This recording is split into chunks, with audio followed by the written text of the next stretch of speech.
Dr. Daniel Amen is a psychiatrist, brain imaging expert, best-selling author, and medical director of the Amen Clinics. He has pioneered the use of brain imaging in clinical psychiatric practice and is a noted expert in the field of the brain and behavior. Dr. Amen's breakthrough research and insights provide hope and more effective treatment for millions of people today. There are many people who are anxious or depressed or obsessive, prone to anger, they have attentional problems, and they thought their problems were all in their head, purely psychological, if you will. In the research that I've done, what we found is that these and many other problems are brain-based problems, and that when we optimize the brain, their lives become better. We often say, change your brain, change your life, and that's what we've seen. We're going to go through a lot of information in the next hour and 15 minutes or so and talk about what is going to be one of the most common disorders that you see clinically. People who are traumatized need us. They need our help. I love this quote. It's one of my favorite all-time quotes from Confucius, at least it's attributed to him. To be wronged is nothing unless you continue to remember it. It's not being wronged that ruins people. It's not being wronged that really upsets your life or your character. It's what you do with being wronged. I mean, wouldn't you agree with me that we've all been wronged? A lot!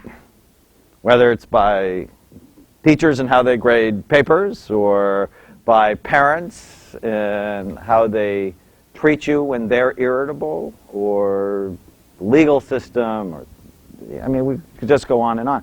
It's what you remember. And memories are so powerful. We'll talk a little bit about memories, and at the end of the lecture I'm going to talk about memory management and manipulation. It's a picture of my grandfather, who immediately, if I think about him, my mind goes back to when I'm 4 years old, and I'm standing on a step stool in front of the stove making candy. My grandfather was a candy maker. I mean, does it get any better than that? Right? Although I have cavities to prove it, my grandpa was a candy maker. And I smile. I feel joy inside of me when I go to that memory. But that memory shortly gets followed with the memory of his funeral. And if I talk about it for more than a minute, I'll start crying. I still get so emotional and start crying because of how much I miss him, how close that we were. And you wonder, well, why is that? It's because memories are attached to your emotional system. So when you lecture to a group, if you can make the lecture exciting, interesting, get them emotionally connected, they're much more likely to remember it. So, memories make us who we are. I did a show with Lisa Gibbons. You remember Lisa had a television show. And we did a show on memory and amnesia. And it was based on this book called Past Forgetting by Jill Robinson. And what we did is we had 3 couples where one of the partners in the couples had lost their memory. One, Jill Robinson, lost it because she had a seizure that wouldn't go away. She went into what doctors call status epilepticus, and she was swimming when that happened. So she went under the water, had a loss of oxygen, still her seizure didn't go away, and she was unconscious for 3 weeks. And when she woke up in the hospital, she saw a man in her room who was dressed really nice, and she thought he was the doctor. And he got very excited when she opened her eyes, and so he came over and kissed her on her mouth. And she slugs him. Doctors aren't supposed to kiss their patients. It was her husband. She had lost 16 years of her life, the time she had met and married her husband. How sad is that? Or if they were having a bad marriage, how good is that? Right? I mean, if you could clean the slate Couldn't that be a good thing? Well, the other two couples on this show one of the partners had been in serious car accidents. And they lost the time they met and married their spouses. And isn't it the providence of God, isn't it interesting? I'd never seen that before clinically. In fact, when I first read the script, I went, they set this up. The next day, after I filmed the show in Hollywood, I went back to my Northern California clinic, and I was seeing a professor from the University of Washington who fell off the roof, lost 7 years of his life the time he had met and married his wife. And I was very helpful to them because I spent the whole day before thinking about what are the dynamics associated with that. So memories make us who we are. Lots of biology of memory. Well, there's something called the thalamus, large structure deep in the brain that gets information into the brain. We call it the sensory gating part of the brain. They're the parietal and occipital and temporal lobes. They're what we call association areas. That's where memories are stored. So if you have a visual memory, likely it's stored in the association part of your occipital lobes, in the back part of your brain. If you have a sensory memory or a memory of movement, it's likely to be stored in your parietal lobes. If you have the memory of somebody's face, it's likely to be stored in your temporal lobes. And the temporal lobes on the inside also have the amygdala and the hippocampus, where emotions and the context of emotions seem to be stored. Your prefrontal cortex is heavily involved in memory because that's where focus is. And concentrate. If you can't concentrate, you're not going to remember the things. Have you ever read a page in a book and got to the bottom and went, I don't think I read it? You had to go back and read it again. I mean, you have to be able to focus on what you're doing at the time to get accurate memories in. And there's this part of the brain they've just been talking about in the last 10 years or so called the posterior cingulate gyrus.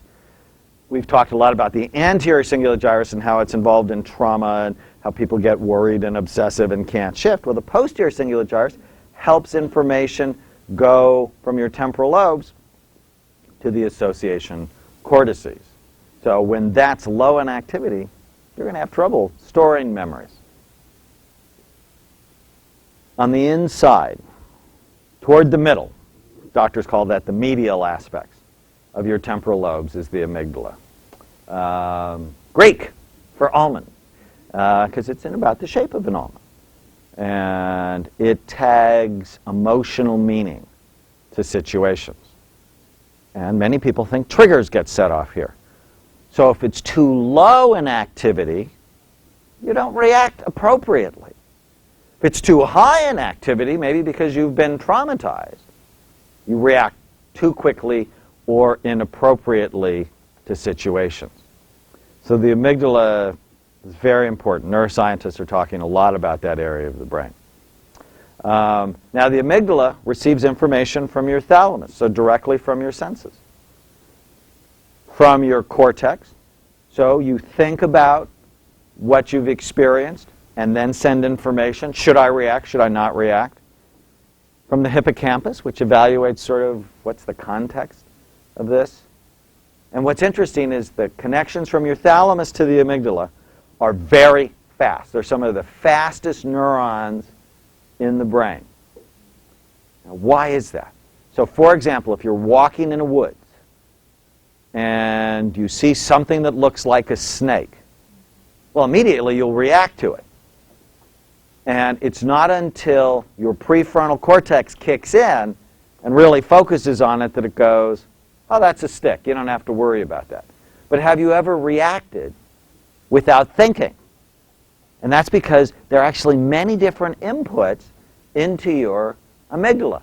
And some of them, if they don't work right, you'll actually get erroneous or wrong information, and you will react in a bad way. Or, well, I was just up in Northern California on a legal case. This guy who shot two people. I think I may have shared some of that with you. Well, he brings his gun and he's ready to threaten them, and he thinks that they're being nasty to him. But his temporal lobes don't work at all. So he is not able to read the situation. His frontal lobes don't work either. And so those two people may have died because his brain wasn't working properly and he couldn't evaluate the context or the reality of the situation. When the thalamus, sensory input, is too active, emotional memories can be formed on the basis of too much information that's not consciously processed through your cortex. And so the memory may actually be false. One book you ought to think about reading is called Too Scared to Cry by Lenore Tur. Her's psychiatrist, child psychiatrist at the University of California, San Francisco. And she studied children in the Chowchilla kidnapping case, which was a famous case about, 20 years ago now, where this whole busload of kids was kidnapped. And they found that the children had dramatically different recollections of the same event. Why? It's because there was too much input coming in at once. Well, there's also the prefrontal cortex providing input to the amygdala. And when the prefrontal cortex is underactive, there's not enough thought that's going into processing new information. So in this case that I talked about, this man didn't really think about the total context of the situation and ends up reacting without thinking, which basically cost him his life. Because even though they did not convict him of first-degree murder, they convicted him of second-degree murder, and he's 65 years old. He'll never get out of jail.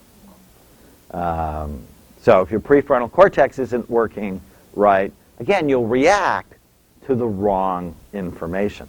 So when you're thinking about working with couples and what couples remember and how they react to each other, the brain's very important to that. Because one, because of prior trauma, may be too reactive. And the other may react without thinking or not be reactive enough. Posterior cingulate gyrus. Posterior just means toward the back of the cingulate gyrus helps get memories from the hippocampus into long-term storage. It's one of the first areas that's damaged in Alzheimer's disease. That's what the new research is talking about. So when it's hyperactive, we think it actually correlates with intelligence. In fact, there's techniques, one called neurofeedback, where you can put electrodes over the posterior cingulate gyrus, train it to work harder, and we think it actually improves people's ability to learn. When it's too low, memories can be lost, or fleeting, or distorted. So I want you to think of a memory system, a memory network in the brain.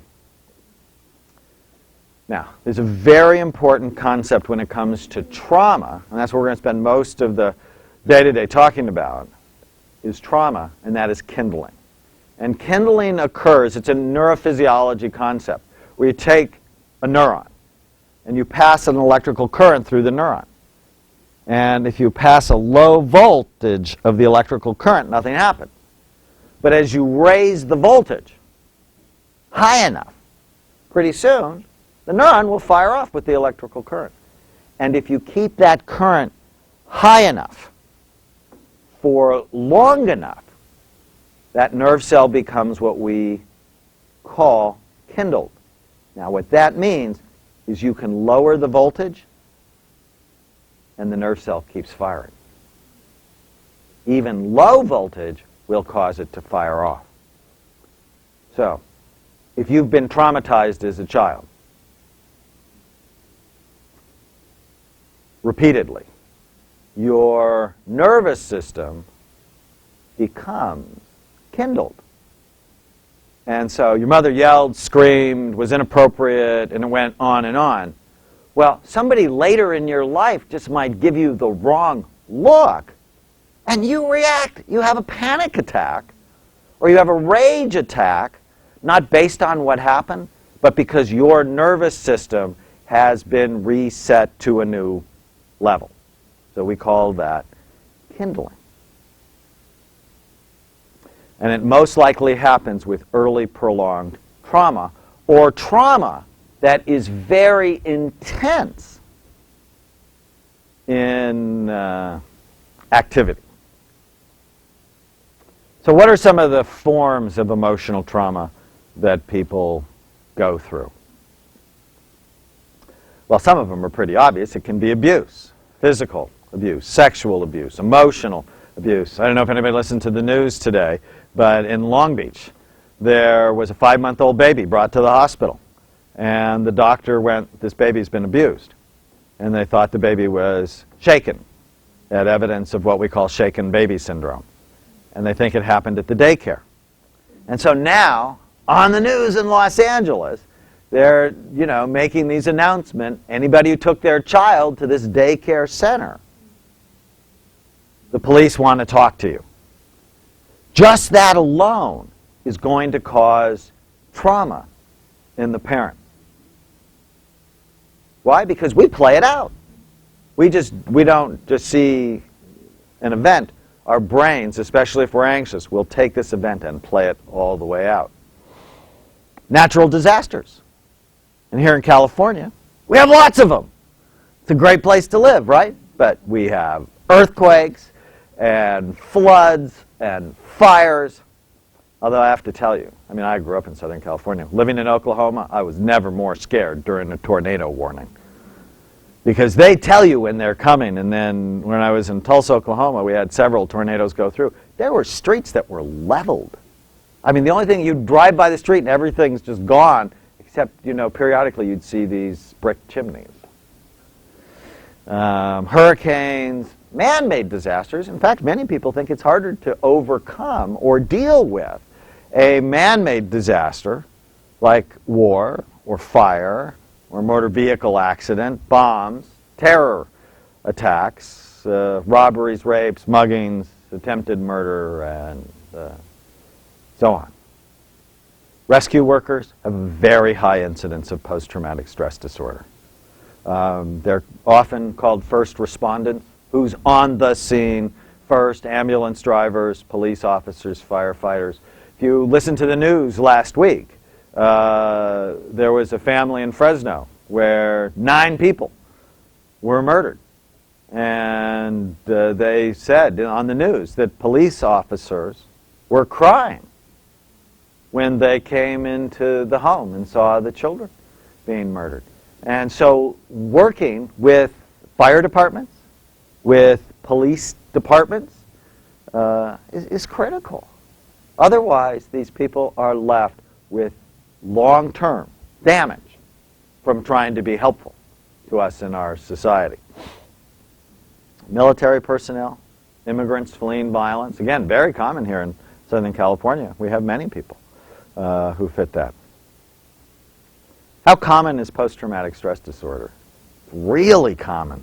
3.6% of U.S. adults have PTSD during any given year. That's a lot of people. 30% of people who spend time in war zones will have symptoms of PTSD. 1 million veterans had PTSD from Vietnam. It's estimated that 8% of Gulf War veterans had full-blown PTSD. Can develop at any age. Symptoms usually begin within 3 months of the event. Occasionally not till later, but usually they begin right away. And it varies from a little bit, you can't sleep at night, you're having bad dreams, to you can't go to work. Or in one case, I know personally, they moved to Idaho because the woman had been assaulted in Los Angeles, and any time she saw somebody of that particular race who assaulted her, she just had another panic attack. And so they moved to the whitest state in the Union, just so she could feel like she could go outside. Some recover within 6 months. Other people suffer with it their whole lives. Who's most likely to get it? People who were abused as children. And what you find when people have PTSD, and it's terrible and it's not getting better, is they really have layers of PTSD. That they don't have one trauma, they have 12 trauma. I did a show with CBS News in Los Angeles. Some of you may have seen it. It was just great. I'm very proud of it. And this man, Stephen Carey, worked at a bicycle shop in Santa Monica. And last July, he insisted, for some reason, he insisted to go to the Santa Monica Farmers Market. The same day, the old man drove his car into the midst of the Santa Monica Farmers Market, killing those 10 people, and Stephen was almost one of them. Stephen jumped out of the way, and he had medical training, he had people die in his arms there, and from that time he couldn't stop shaking. And he had nightmares, and he was avoiding people, and had full-blown PTSD. And the news anchor at CBS News takes her bike to his bike shop. And they were talking about it, and she noticed that he wasn't right. And she heard about our research with EMDR. And so she called up our clinic and said, would you be interested in helping us with this story? And I love media stuff because, one, it's fun, and I'm one of 7 children, and nobody paid attention to me growing up. But 2, you can educate like thousands of people. And so they brought Stephen to our clinic, and we scanned him, and he showed the PTSD pattern, which I'll show you. But in talking to him, you know, my first question was, any other traumas in your life? And he gave you that laugh that makes therapists very nervous. He's a Gulf War veteran. He was a tank commander. They estimated that 50% of the tanks they were going to lose on day 1 of the Gulf War. He'd killed people. He saw some of his buddies being killed. He also grew up in a very severely abusive alcoholic home.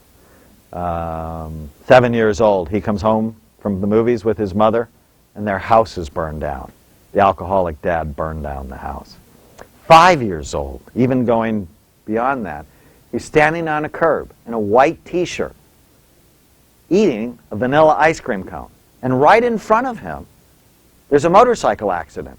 And he just knows. He said, I don't know how I knew, but I just knew the guy was dead. But I looked down at myself, and there's blood all over his T-shirt, the ice cream cone. He drops it. He runs home. And what does he do? Not tell his mom and dad.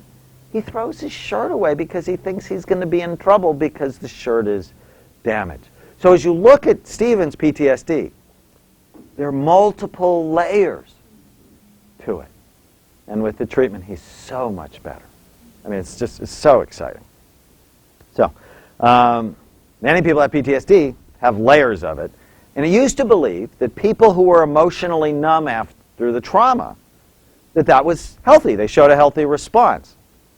What now people believe is the emotional distancing actually makes them more prone to PTSD. And we'll talk about the neurochemistry of that in just a minute. Symptoms of PTSD, it's classified as an anxiety disorder. It occurs after some form of terrifying ordeal. They repeatedly re-experience the trauma with flashbacks, with memories, nightmares, frightening thoughts, especially when they're exposed to anything that reminds them of the trauma. And because of how the brain works through association. It can be anything that happened around the time of the trauma. So if you go to a park and you're raped, the next time you go to a park it might trigger a panic attack, and you might not have any clue why, because you don't associate this happened in a park. Or if a certain smell was there when you were being abused, that smell can trigger off a panic attack, and you might not have any clue why. And that's where hypnoanalysis, that we'll talk about, can be very helpful to start connecting the bridges between events. Anniversaries of the event can trigger symptoms. People become emotionally numb frequently. They have sleep disturbances. They may get depressed. They're frequently anxious, irritable, temperamental, often have intense feelings of guilt, and they avoid any reminders So they may not even go to work if there was a work trauma. I mean, that may be the end of their work life unless they get help. It's diagnosed when symptoms last more than a month. What goes with PTSD? Lots of things. Depression, substance abuse.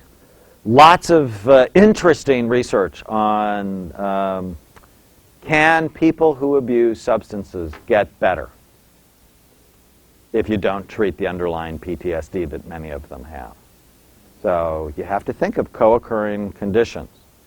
Other anxiety disorders like panic disorders, and they have emotional overflow that affects them physically.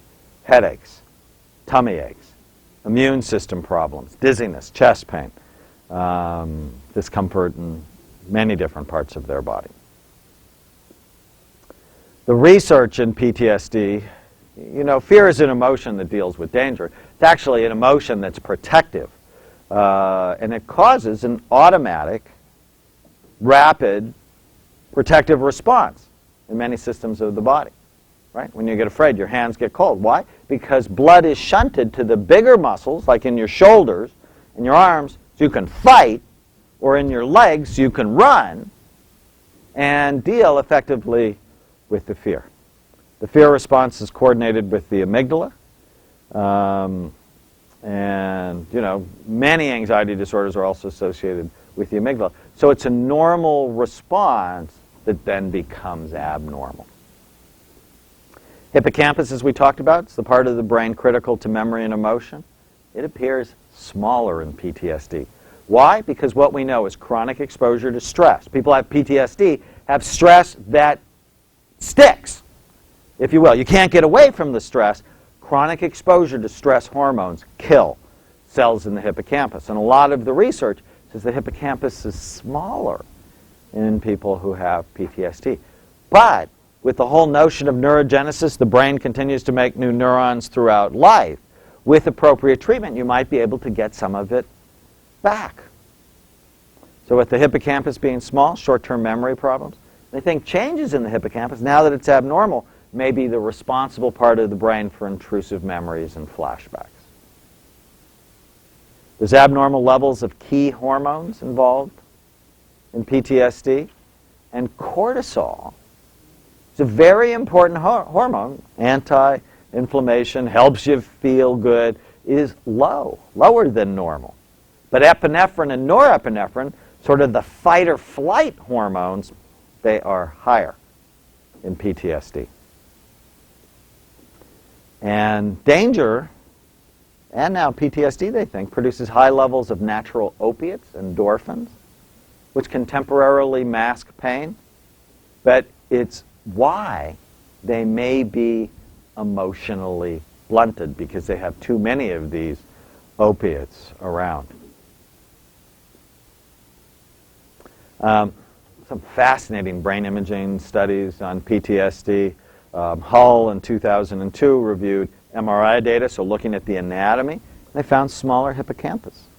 Vanderkolk, one of the prominent researchers in PTSD, looked at PET studies, and while they were imaging exposure to the trauma, they found increases in the right hemisphere. Right hemisphere is the more anxious side of the brain, the more negative, more mournful side of the brain.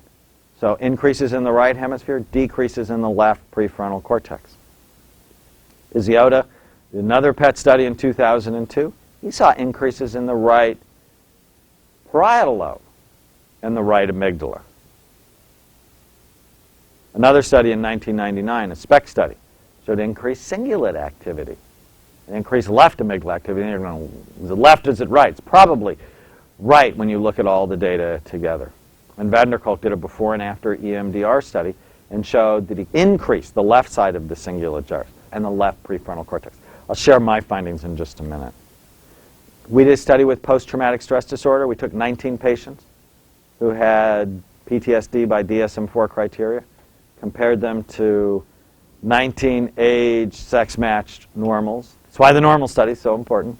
And what we found is that people who had PTSD had marked increased activity in the prefrontal cortex and in both temporal lobes. Couldn't let go of the memories that they have.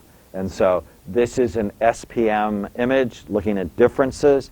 And what you see on the top right is the right prefrontal cortex is just on fire. And that's what you want to go away if you treat it effectively. What we see when we look at the scans is what we call our diamond pattern, looking underneath the brain. The top point in the diamond is the cingulate gyrus, can't let go. The two side points are the basal ganglia, anxious and tense. The bottom is the thalamus we often see in depression, depressed, anxious, can't let go. And what we see much more commonly is right lateral temporal lobe hyperactivity. So when that part of the brain is overactive, they're remembering these memories, but it scares them, it makes them anxious, and terrorizes them. So what are the things we can do to heal painful memories? To release them, to get rid of them, to disconnect them from our current lives. I'm going to talk to you about two treatment techniques. One is hypnoanalysis, one of my favorites. The other is EMDR, something I've developed a keen interest in the last 7 or 8 years. Hypnoanalysis is where you put somebody in a hypnotic trance. And then what you do is you ask them about the last time they had this particular symptom. That a 16-year-old boy who came to see me. He's having panic attacks. And so with his mother in the room, put him in a hypnotic trance. When's the last time you had a panic attack? And he said it was about 2 weeks ago. And what is the predominant feeling at the time? And get them to describe it in detail. And he said, I couldn't breathe. I can't catch my breath. I feel like I'm gonna die. And then what you do is you have them imagine themselves on a train, going backwards through time, and going back to the time when they first had that feeling, and describe what was happening. And immediately, within 10 seconds, I'm 4 years old. And he had not told me about this at all. He had not even remembered it. I'm 4 years old. And I have a piece of steak caught in my throat. And I can't breathe. And I think I'm going to die. Wow. And somebody did the Heimlich maneuver on him, and he was all right, but he thought he was going to die. And he carried that anxiety driving those panic attacks.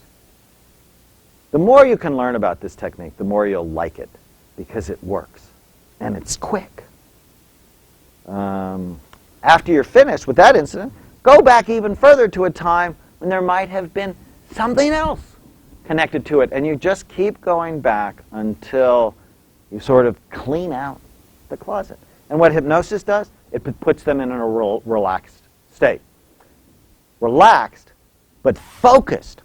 So what you do in a hypnotic trance is you decrease your awareness of everything else around you so that you can really focus internally. I love it. I think it's a very helpful technique. Now, if there's a clear idea of the feelings' origins, you disconnect them. And you do that by reprocessing them through an adult or a parental mindset, reframe them in light of new information. So what the 16-year-old could do is, I'm alive. And I know that must have been very scary for a 4-year-old. But he's okay. And sort of in a trance, you can have the 16-year-old or the 30-year-old or the 80-year-old talk to the little boy or the little girl. And in that way, blow up the emotional bridge with the idea that what happened in the past belongs in the past, and what happens now is what matters. As long as you can disconnect those emotional bridges. EMDR stands for Eye Movement Desensitization and Reprocessing, was developed by Francine Shapiro in the late 80s, working in Stanford. EMDR is called an adaptive information processing method. So you teach people how to process information in a new way. Now, there's before and after spec studies I'll show you. They use it for anxiety, for phobias, for performance enhancement, because every time you strike out, it's sort of like a little bit of a trauma. Or every time you get up in front of audience and you make a fool out of yourself, it's sort of a trauma. It makes it harder for you to do it again. But really, it was developed for post-traumatic stress disorder. And the conclusion I've come to is it efficiently produces lasting change. And it needs to be performed by people who are licensed to perform it. So I'm actually going to go through how people do it. Don't do it. But go take the training. If you treat anybody who's been traumatized, I recommend you go take both levels of training. It will be a wonderful investment in your clinical skills. Now, they're EMDR believers. I mean, they orchestrate their whole life around EMDR. I'm not sure you need to go to that extent. But it needs to be a tool in the toolbox you have to help your clients and your patients. My particular interest in it in the mid-90s, Jennifer Lendl, who's a psychologist, came to work in our clinics, and she introduced me to EMDR. And 1997, I was going through a very hard time because my imaging work was getting a lot of criticism. And I got investigated by the California Medical Board for a whole year. I was like freaked out the whole year. And one day I couldn't stand it. I said, okay, you have to do something with me. Now, at the end of the year, they actually sort of blessed us. I mean, it was very cool. I mean, it was a good thing that it happened. But she did it with me. And so I got to experience it. And it was so helpful to just lower the level of anxiety and fear that I had over that particular instance. So I really became interested in it, and we started doing before and after scans. And we found that it was extraordinarily effective in changing brain function. Now, this is with no medicine. I think that's actually very cool. And then Karen Lansing in 2001, we got support from Dr. Shapiro, and we designed a study. And I'll tell you about it in just a second. Now, EMDR stands for eye movement, but a lot of the therapy is an eye movement. That was the name initially. It's really alternate hemisphere stimulation. So you can have eye movement. They have you get your eyes going back and forth. Or now, because some people were developing like tennis elbow doing this, they had light bars that would just move lights back and forth. And now they're doing alternate hemisphere stimulation with something called tappers, where you hold these two devices in your hand, stimulates one, stimulates the other, stimulates one, stimulates the other. So what you're getting, alternate hemisphere stimulation from a tactile or kinesthetic way. And other people have made tones. You can put headphones on and get it in an auditory way. So let me take you through these steps. So when people do EMDR, the first thing to do is take a history and do treatment planning. Take a thorough history so you develop the course of treatment depending on what an individual needs, because our patients are all different. Specific problems are discussed, what the person wants to work on, history of when they started. So the therapist defines specific target issues to use EMDR, such as anxiety, nightmares, flashbacks, avoidance, so on. And then they prepare the patient. You got to develop a trusting relationship, because if you do trauma work, you have to, your patients, clients have to feel like they can trust you, because they're giving you the most intimate parts of themselves. And the memories can be extraordinarily frightening. So an atmosphere of a trusting relationship is critical to success. Then you explain what EMDR is, how it's done, what the person can expect.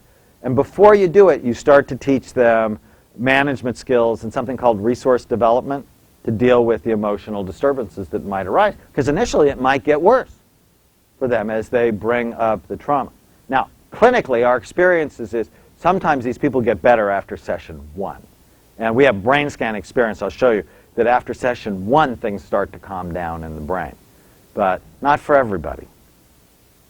Francine Shapiro says, ideally, the person doing EMDR will feel as though he or she is on a train and the upsetting targeted events are merely the passing scenery. And when it was done to me, that's exactly how it felt. Just like that. So I felt like I was disconnecting from something that was churning inside me. And then they do an assessment. So the target symptoms and events are uncovered. They uncovered the underlying negative beliefs, such as I am helpless, I am in danger, I am shameful, I am bad, I am unlovable, I am worthless. So the negative beliefs are also targeted in EMDR treatment. To have them bring that up in their mind while you're doing the alternate hemisphere stimulation. And some people think the alternate hemisphere stimulation while you're bringing up the trauma resets the brain. So as we talked about, this increased activity in the right lateral temporal lobe that now gets set. Well, as you're bringing that up while you're getting both hemispheres engaged, will ultimately calm it down. Quickly sometimes. And then they do the desensitization process. So while doing eye movement or the alternate hemisphere stimulation, they focus the client on the disturbing emotions or sensations. And the clients actually rate the intensity of their emotions, their memories, and their beliefs, like on a scale of 1 to 7 or 1 to 10. So the eye movement is done to decrease or eliminate the intensity of the symptom. Many notice a marked decrease in symptoms after doing this part the first time. And then they do something called installation. In this phase, the therapist helps the client install or strengthen positive beliefs. The negative beliefs are replaced with more rational ones, healthier ones, such as I am in control, I am safe, I am good, I am lovable, I have value, I did the best I could. There's a component called body scan, where after the positive thoughts are strengthened, installed, the original target events brought to mind, to bring it back up and see if there's any residual tension in your body. And if so, those feelings are targeted for reprocessing, so they'll do more eye movement or alternate hemisphere stimulation. And in EMDR, they talk about a physical resonance to unresolved memories and thoughts. The body holds painful memories in a way that brings on physical pain. So people who experience lots of belly pain, lots of back pain, lots of neck pain, may actually be holding on to emotional trauma from the past. Something to work through with this technique of EMDR called body scan. And then closure. The processing of the target event is not complete in a single session. So if it doesn't all work the first time, and it usually doesn't. I mean, sometimes it does, and those miracles keep you coming back because you want more of them as a therapist because they're so cool. You help the client in sort of calming themselves down to regain their composure so they can do their life between now and the next session. And when you do EMDR, I actually like people to go twice a week because it just goes faster. And in my experience, because I've done therapy once a week with people and I've done therapy 3 or 4 times a week with people, when you do it 2 or 3 times, the therapy exponentially goes faster because you can just continue to deal with those memories. And people go, oh, you know, I can't do that. And I just, you know, if they make a commitment, at least early on, to coming a lot, it seems to make a much bigger difference. The last component is something called reevaluation. Therapist checks to make sure that the positive results achieved have been maintained and that they identify any new areas that need treatment. Now remember, people who have severe PTSD, like Stephen, often don't have one event. If it was just the Santa Monica Farmers Market event, he may well have been better after 2 treatments. As it was, because of our time constraints to produce this show, we had 8 hours. And he was dramatically better. But he needed to come later because, you know, he had 12 traumas that we had to work on. But those 8 hours, I mean, he said he wasn't shaking anymore, he was sleeping better, and he was looking forward to his life rather than thinking of ways to escape his life.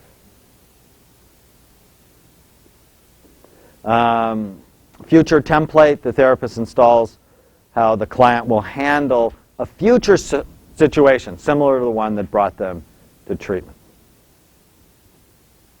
Just an example of before. You see the diamond in the right lateral temporal lobe.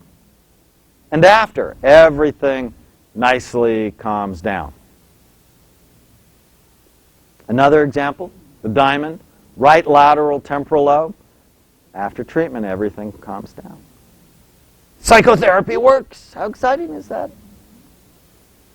So we did a study. We took 6 police officers who were all involved in a shooting and developed post-traumatic stress disorder. We scanned them 3 times before they did anything, during their first EMDR session at the height of the emotional trauma, and after treatment. 6 weeks after treatment. And what we found were the initial EMDR session increased overall brain activity. You could tell they were having an emotional experience, especially in the prefrontal cortex. But it already started, session 1, to decrease activity in the right lateral temporal lobe. Wow, pretty cool.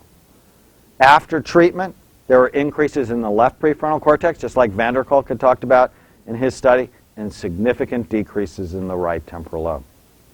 So, we did PTSD scale. It's called the FOA, self-reported PTSD symptoms. They were all dramatically better. In fact, they went from an average of about 42 on a scale of 0 to 55, average of 42, afterwards an average of less than 5. And during EMDR, again, we saw this decrease in the right temporal lobe. You'll notice that is the blue area in the scan. And after treatment, left prefrontal cortex up, right temporal lobe down. EMDR works. One of the stories in our PTSD work, this is a paramedic who went into a home where a baby was dying. And in fact, the baby died. And he heard over and over in his head, "Please don't let my baby die," from the mother. He heard that, and he couldn't sleep. He had great shame. He hated himself. And when he came in, he had the diamond pattern that we talked about. Did EMDR with him. Much better afterwards. 2 months after EMDR, he gets a call. He goes into what is an identical situation to what happened before. Baby's choking. He said if he didn't have the EMDR, he would have froze and not acted right. But because he had the treatment, he was able to do what he knew to do, and the baby lived.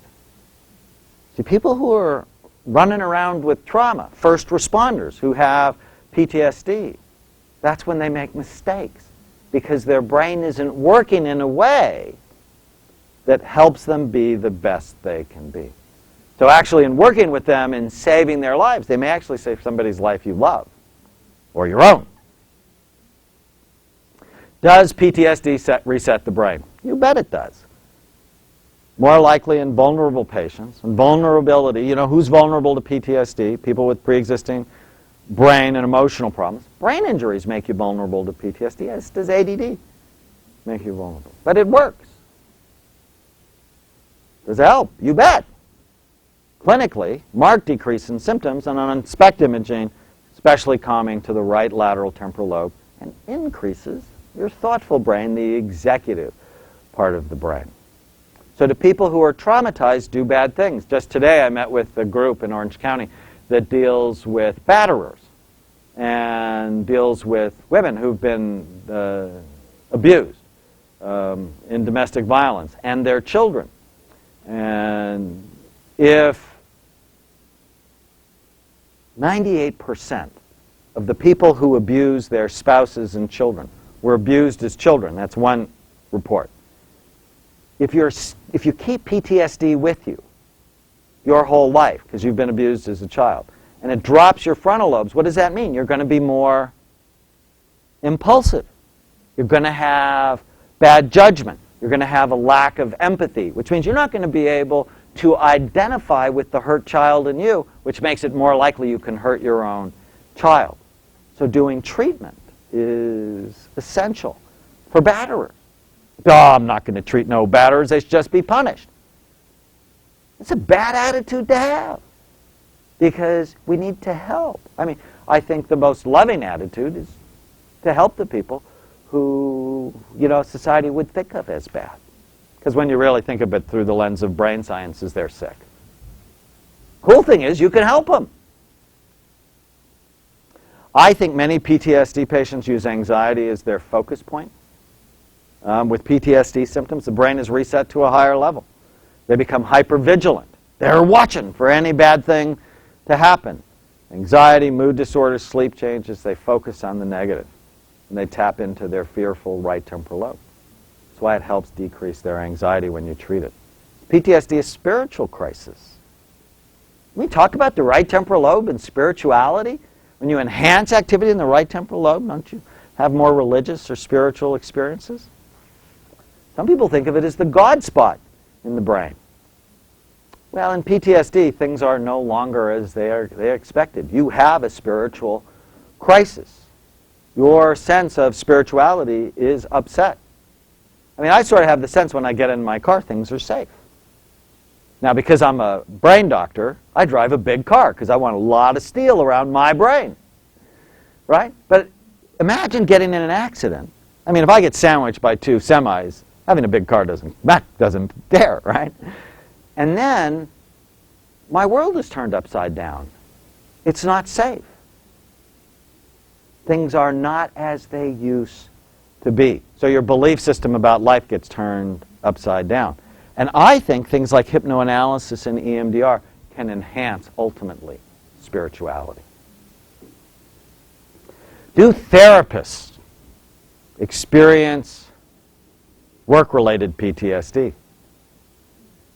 Many therapists experience, they call it vicarious traumatization, by doing PTSD work. When you hear about the trauma over and over and over again, they get what's called compassion fatigue, especially if they have unresolved trauma issues, or if they have their own brain issues. And many therapists go into psychology or psychiatry because they have issues or issues in their family. So it's something to be cautious with, and if you're noticing it, get help. I mean, do the same things that you would tell your patients or your clients. So, conclusions about EMDR is EMDR changes brain function. EMDR has a calming effect on the right temporal lobe, enhances the left prefrontal cortex.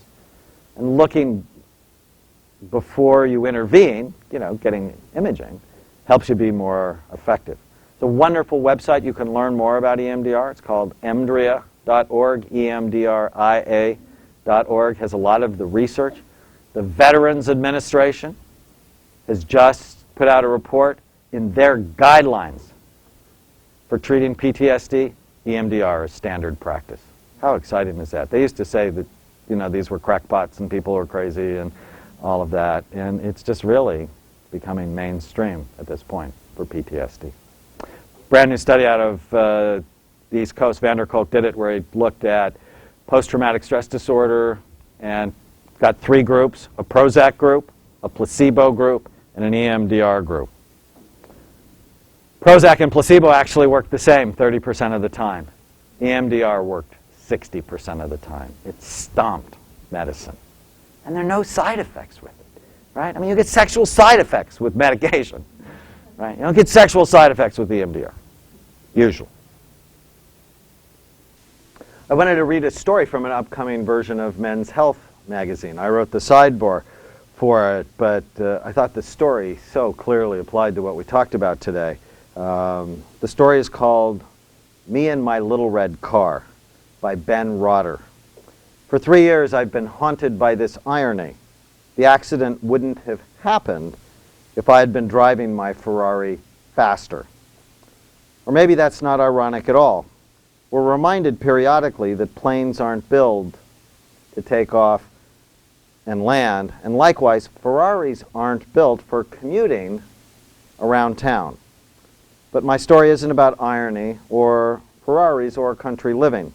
It's about a passion I shared with a stranger and how pursuit of it got him killed 2 days before he would have started college.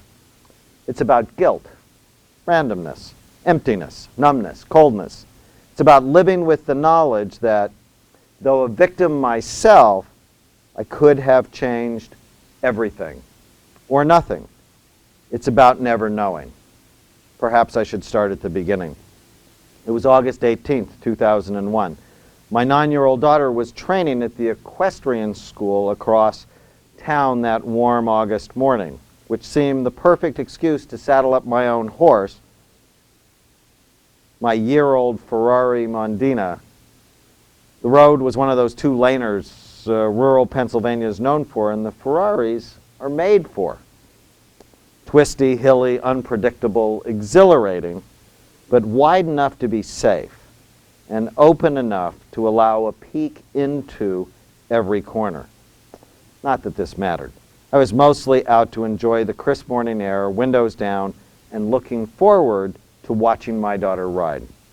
As I passed the local high school, I noticed 3 teenage boys crammed into the beat-up blue compact pulling out behind me. Their eyes immediately looked onto my car, which was not unusual. Few cars evoke more emotion than a Ferrari. From the kid who dreams of owning one to the mom who sees it as the ultimate excess. For me, each is a timeless work of art, a fine sculpture that comes to life through the driver. Each has a signature feel and sound and handling. On the track where I do most of my driving, each challenges you to give more of yourself, to reveal what you're made of, and to accept your many limitations. I keep my speed between 35 and 45, and the kids stay 6 or 7 car lengths behind. They're pointing and laughing. I'm smiling. I can't help but think back when I was their age. My dream growing up in the Bronx was to own a Ferrari someday and to give my proud dad the first ride. I always regretted that he passed away before that ride, not long after I landed the corporate job in Manhattan that eventually put my dreams within reach of my paycheck. Often, when it was just me in my car, I thought of Dad, and so I was again. Just then, a red Dodge pickup truck comes around the corner, straddling the double yellow line. Funny how the brain reacts in a moment of crisis. With sudden and complete clarity, I realize the shoulder is my only way to avoid a serious collision. I edge onto it as if in slow motion. But thud, the truck slices into my left rear wheel, sending the car into a spin. I can handle this, I remember saying out loud. I come to a stop a foot from the guardrail atop a 250-foot embankment. Seemingly in one piece, I curse my luck, unbuckle my seatbelt, and gingerly get out of the car to survey the damage. The left wheel is completely gone, and it rolls to a stop 300 feet down the road. My left side mirror is gone too, sheared off. Shards of mirror pepper the leather seat that I was just occupying. But it doesn't occur to me that I might have been hit. Fortunately, by using as much of the right shoulder as possible, I was able to avoid being hit head-on, which would have buried me under the truck's front bumper. I also managed to avoid a direct side impact. A few good Samaritans come running toward me and past me. I turned to see the truck overturned in the ditch I managed to stay out of. I followed them down the embankment. The driver is unconscious but breathing.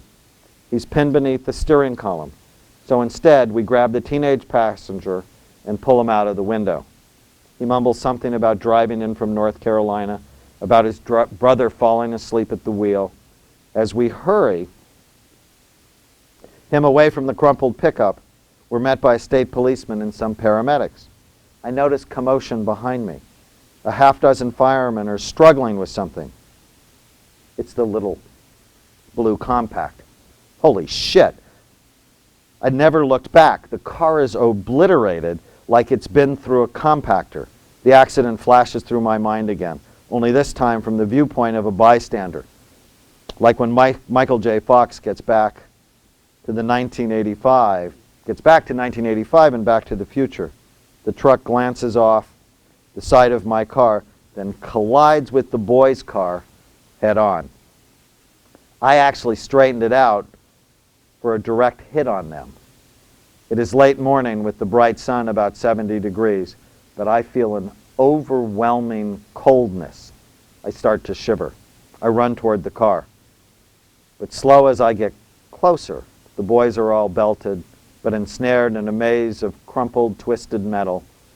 The driver lay still, eyes open, staring forward with small blood clots on his forehead. He died on impact. He was 17. A younger teen is in the front passenger seat, his head laying on the driver's shoulder. It is the driver's 15-year-old brother. He is in a great deal of pain, as is the boy, also 15, in the back seat. I stand there looking at the broken bodies of 3 kids whose dreams turn to horror in a flash. I think of my own 3 children. A medic takes my hand and walks me a few feet away from the carnage to treat my bleeding left arm. I watch the firemen try to pry the teens out with the jaws of life. Tears start flowing. Then sadness turns to anger. Anger at myself for taking the Ferrari out that morning, for swerving out of the way of the truck, for forgetting about the boys as I surveyed the damage to my own car. These thoughts still resonate today, 3 years later, even though accident investigators said I did everything right. That evening, I go to a church service for the young man who died. I learned that his name, David, my son's name. He had driven to the high school to pick up his brother and friend whom played a soccer game that morning. The other boys would fully recover, at least physically. I sit in the back row of the church, unable to stop crying. When the service ends, I introduce myself to David's mother, who embraces me. Surprised. I thought she'd blame me. She says she has something to tell me. David was supposed to start his freshman year at Temple University that Monday, she says, and he was planning to major in engineering because he loved cars so much. If you saw his room, she goes on, you'd see posters of his favorite car in the world, the Ferrari. And then she looks me straight in the eye. At least the last thing he saw was that thing that made him happiest. I drove home that night wondering what brought us together that fateful day. There are no answers, of course, not then, not now, just lingering questions.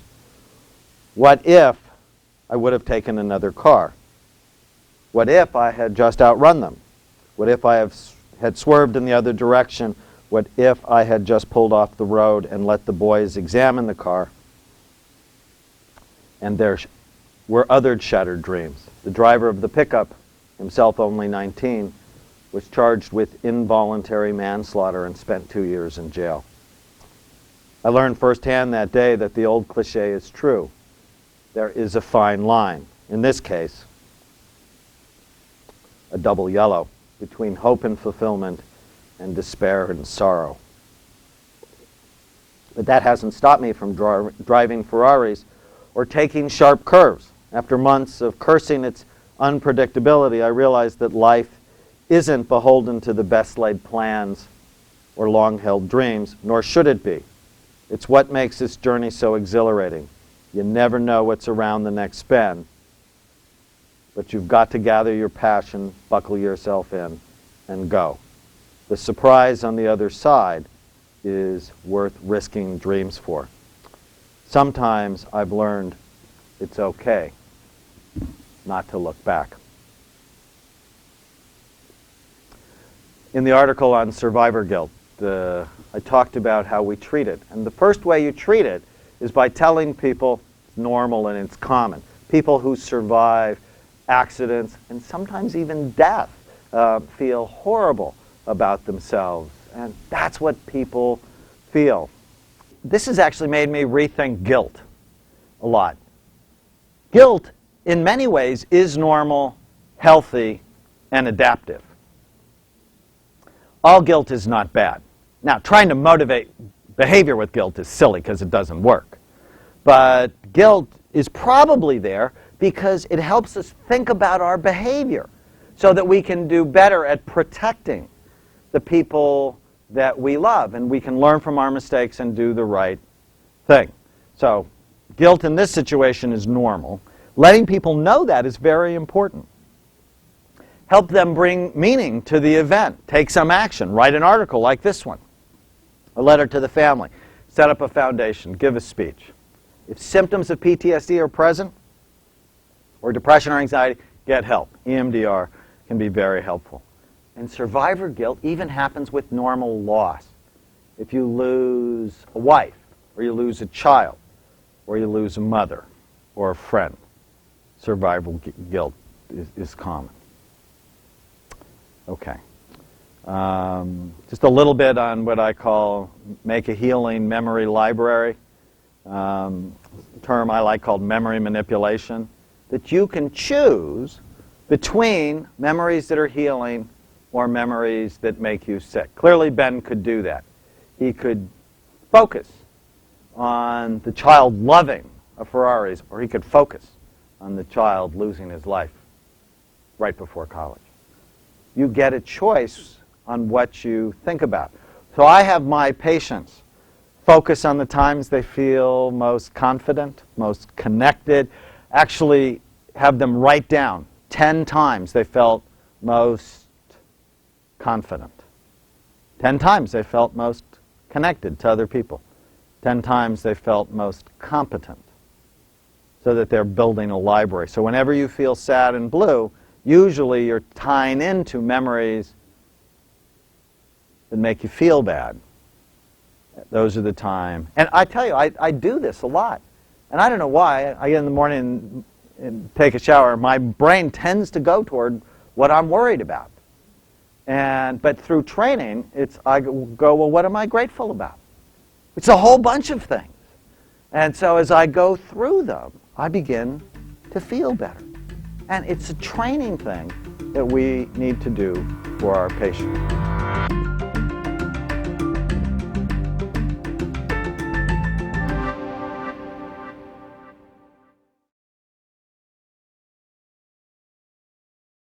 Well, I think if they're bright and they have really great memories and accurate memories, they'll actually deal with if they get treatment, they'll deal with the process in a much more efficient way.